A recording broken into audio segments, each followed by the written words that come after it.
Dear students, in this video we will discuss about internet basics. Okay, so internet has become an integral part of our lives today. So it is being regarded as an indispensable tool in the areas of education, business, entertainment, and even in the field of governance. Right. So first we have, before getting into the topic, first you should know what is internet, the definition of internet. Okay, so what is the internet? You all know it is a network of computers. So internet is a global system of interconnected computer networks. What it will use? It uses standard internet protocol suite, that is TCP/IP. TCP you all know, transfer control protocol, and IP is internet protocol, to service billions of users worldwide by allowing continuous communication between the computers across the world. That is the definition of internet. So first we should understand what is the history of internet, how it came into existence. Okay, so let's see the brief history of internet now. So first initial internet was named as ARPANET in 1969. Next was the first email sent in 1971. Then email was adapted to ARPANET in 1972. Next was TCP/IP, developed in the late 1970s, that is also for ARPANET. Then domain name server came into existence, okay, in 1982. Then NSFNet in the late 1980s. So it is the backbone of internet.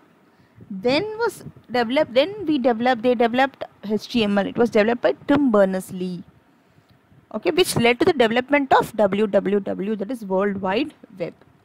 Next, there was a first graphical browser introduced in 1994. The name is Mosaic. Okay. Then all the networks like ARPANET, NSFNet, and all the other private networks merged together to create internet in 1995. This is the brief history of internet. Okay, now let's see ways to connect to the internet. There are so many different ways to connect to internet. You all may be knowing now. Okay, first is dial-up connection, which dials using the phone line. Next was digital subscriber line, that was the broadband internet. Okay, so in which we will always connect to the internet. It will be always connected to the internet. You need not dial up for the connection. Okay, it has it gives you high speed internet. Next comes cable internet connection. It is connected through the cable TV lines. Okay, it transmits data through the TV channels. Next comes wireless internet connection. What it uses? It uses radio frequencies. Okay, we call it as Wi-Fi, WiMAX. Okay, so what is meant by Wi-Fi? What is the full form of Wi-Fi? It is wireless fidelity. Okay, next one, satellite internet services. So it communicates using the satellites, okay, stationed in space to connect to the internet. Next will be things required to connect to the internet. What are the things required to connect to the internet? Of course, we need a computer. What else we need with the computer? We need a web browser, we need a modem, we need a connection to an ISP. Right? So these three things are required with the computer: modem, browser, and the connection to an ISP. What is this ISP? So one by one we will see. Then browser, what is browser? World Wide Web, what is website, web pages, web server, all we will see one by one. First was the ISP, Internet Service Provider. One provider has to provide you the service of the internet. It also referred to as Internet Access Provider. Who are they? The person like Airtel, a company who provides you the internet service. Airtel, BSNL, Docomo, Reliance, any of the internet, any of the companies, they're all called as internet service providers. Okay, so now next comes modem. What this modem does? Okay, it converts the computer's outgoing data into a format that can be transferred via telephone lines. What it does, it converts the outgoing and the incoming data. How it converts? Computer gives a digital signal to modem. The modem converts that digital signal to analog signal to telephone line. From telephone line again it will go, analog signal will go to modem. From modem it converts back to the digital signal to the computer. That is the working of the modem. Next comes web browser. What is this web browser? It is a software to navigate between the Web. So you must be aware of so many browsers right now: Internet Explorer, Opera, Chrome, Netscape Navigator, Firefox. All these are the examples of web browsers. It's a software which allows you to navigate between the web. Next will be World Wide Web. What is this World Wide Web? It is the most widely used service of the internet, which is accessed through a software called the web browser. Okay, it is a collection of websites. All the websites will be stored on the World Wide Web. Next will be web pages, websites and web servers. So first see what is web pages. It is just a single page. For example, take a book as an example. Okay, so where it is stored? It has multiple pages. Each single page of a website are called web pages. So what is a website? It is a collection of web pages. All these websites are stored in World Wide Web. Okay, consider a library. Library consists of so many books. Okay, each book is called as website. Each page in that particular website is called as web pages. This way you have millions of websites stored in the www. Then what is this web server? It is a computer with a web server software installed in it. Okay, so the web server has number of web pages stored on it by various people, organizations for specific purposes. Okay, websites are created for specific purposes. Okay, understood? What is that? It is web browser is a software to navigate between the web. World Wide Web consists of several websites. Web page is a single page, electronic page we call it as. Website, it is a collection of all these web pages. All these websites are stored in a server so that it will be available for you in the www. Okay, next will be surfing the web. What is meant by surfing? While reading the book, what you will do? You will keep moving from one page to the other. Right? That is called surfing. What do you mean by surfing in the web? You keep moving from one link to another. If you are searching for some information, if you are not getting the particular information in one link, you will keep moving to the next link and see what the exact information till you get the exact information. That is called surfing. Okay. Next will be web addressing system. How we address these web pages? Each web page is a HTML document. It has its own address on the internet, which is called as URL. That is a uniform resource locator. What computer does? It converts the URL into the numerical IP address. Okay, so you will not remember the IP address. Every website has a IP address. It will be consist of set of numbers. It is impossible for you to remember the numbers. It is easy for you to remember the words. That's why we always have the URL in words. Computer converts that URL into the IP address. So what is this URL? What are the parts of this URL? Just see here. Down if you see parts, first HTTP. It is Hypertext Transfer Protocol. So what it does? It communicates. The communication protocol used to receive the document, that is called HTTP. Okay, next will be www. You all know it is World Wide Web. Next will be organization name of the organization, which you, then top level domains, then country name. Okay, see the example below. HTTP, that is the protocol, as I said. Next will be www.cbse.nic.in. What is the cbse.nic.in? As I told you, CBSE is the organization name. .nic.in. Nic is the top level domain and .in, that is the country name suffix. And next is welcome.html. That is the name of the particular page. HTML page. That refers to the single electronic page. Understood what is URL and how it is? What are the parts of the URL, right? Next, let's see what are these top level domains and country domains. Top level domains, you see. So you would have seen this .com, .edu, .gov, .net, .org, all these things, right? So what are these about? They are all called top level domains. It categorizes the websites: commercial enterprises, .com, .edu, educational institutions websites, .gov, that is government institutions websites, .mil, military websites, .net, network access provider, .org for non-profit organizations. Next comes the country codes. You would have heard this word in country codes .in, .us, .uk. All these are to mention the country. So CH for Switzerland, DE for Germany, JP for Japan, UK for United Kingdom, IN for India, US for United States. So every country will have its own country codes. Now you should remember some of the points for using the URL. So the URL always starts with the protocol prefix like HTTP, like FTP or Gopher or Telnet or IRC. Okay, it is usually some kind of English, but numbers are also allowed. URL never has any spaces in it. Okay, for the most part it is all lowercase only. So it uses only forward slashes and dots to separate its parts. So it is not same as email address.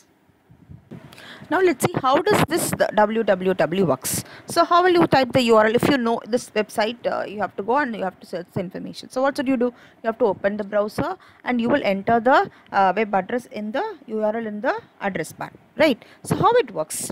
So what does HTTP indicates? It indicates the browser and web browser will communicate using the hypertext transfer protocol. So what happens here is www indicates the World Wide Web.